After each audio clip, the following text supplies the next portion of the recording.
Shankman now. He is an investigative journalist. He's also the author of Just How Stupid Are We?, which says that America's democracy is a broken system in part because you and I either don't know or don't care about what's going on.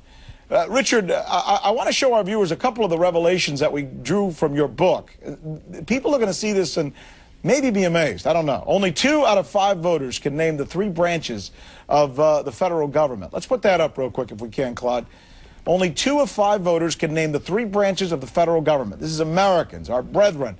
Only 1 in 7, go to the next one, can find Iraq on a map. Only 1 in 5 know that we have 100 U.S. senators. That's amazing stuff. Given this, how are we expected to hold our government accountable for something as seemingly disturbing as the riling up of terrorists, catching them, and then letting them get away, as it seems has just happened in Kandahar? Well, the problem, of course, is that if Americans aren't paying attention, they can't hold anybody accountable.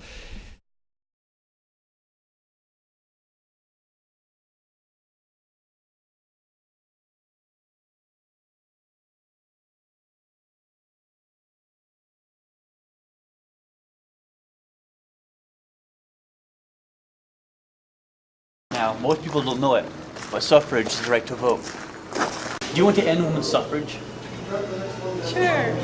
Do you want to end women's suffrage? About what? Do you want to end women's suffrage? From what? From the suffrage. From what? The suffrage of women. What did we do? What's happening?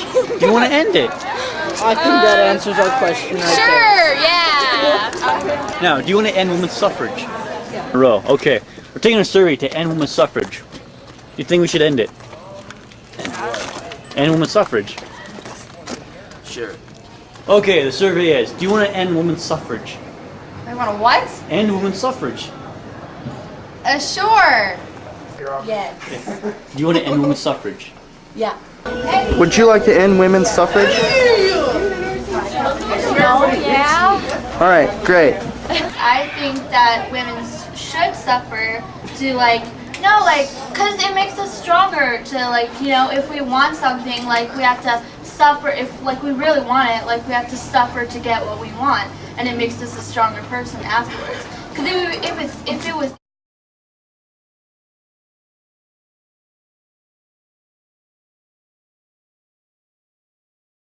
If you don't vote, you're a moron. Lately, there's been a big push to get young people to vote. Go register to vote if you're 18 years old. At some rock concerts, between songs, musicians say things like, "Please participate this year by casting your vote." Mark Brownstein, bassist for a band called the Disco Biscuits, and his friend Andy Bernstein co-founded Headcount, a group that registers young people. We've registered over 100,000 people. It is so imperative that this generation's voice is heard, and they are being heard. Yeah! At that concert, we asked some newly registered voters some basic questions. Some were knowledgeable. There are 2 senators from each state, making a total of 100. The Bill of Rights is the first 10 amendments to the Constitution. But most were not. There's 51 states in the U.S. 52? How many senators are there? 50 per state. 5 per state. 7. Oh no. I want to say 12. Am I so wrong? And what is Roe v. Wade? Roe versus Wade's segregation, maybe? Was Roe versus Wade where we declared bankruptcy? No, that was about a black person and a white person. Isn't knowledge important to voting?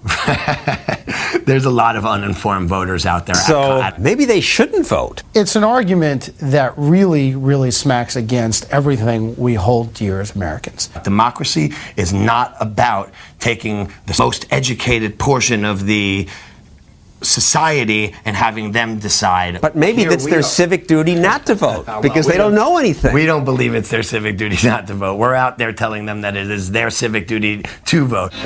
Maybe it's not fair to pick on kids at a rock concert. Let's go to our nation's capital. Certainly people here will know more, won't they? I showed them some pictures. Everyone knew Obama and McCain. Maybe half the people knew who this was. Tina Fey, just kidding. It's Governor Palin. But Joe Biden? I don't know. I don't know. Few people recognize Supreme Court Justice Ginsburg. But this judge? Oh, Judge Judy. Maybe 75% of people can name the vice president. The public's knowledge of politics is shockingly low. Economist Brian Kaplan argues in his book, The Myth of the Rational Voter, that people who know little about our government ought to stay home on Election Day. We always hear it's our civic duty to vote. This is very much like saying it's our civic duty to give surgery advice. Now, we like to think that political issues are much less complicated than brain surgery, but many of them are pretty hard. If someone doesn't know what he's talking about, it really is better if they say, look, I'm just going to leave this in wiser hands. Voting is serious business. If you care about being heard, please vote. Instead of rock the vote, maybe they should say rock or vote. I'm really starting to doubt myself a little bit. Maybe I shouldn't vote. Good for her. Democracy works best when people educate themselves. So I'm relieved if people like her stay home on Election Day. But will she? No, that was a lie. Of course I'm going to vote. Oh, well, there are 3 weeks to Election Day. Maybe she'll be up to speed by then.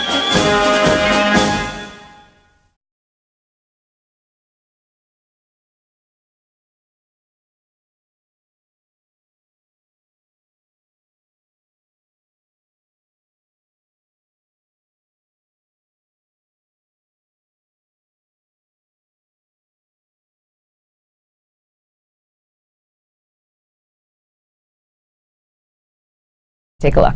Change has come to America. Yeah! Yeah, Obama!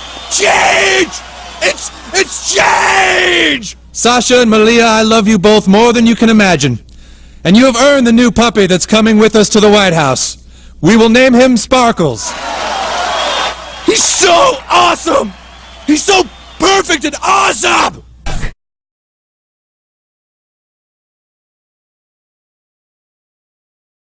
It was the most memorable time of my life.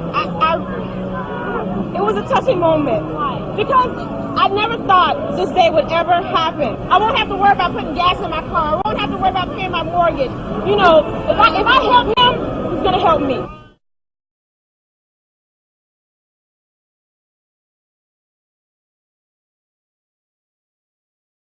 He seems like a sheep or a wolf in sheep's clothing, to be honest with you.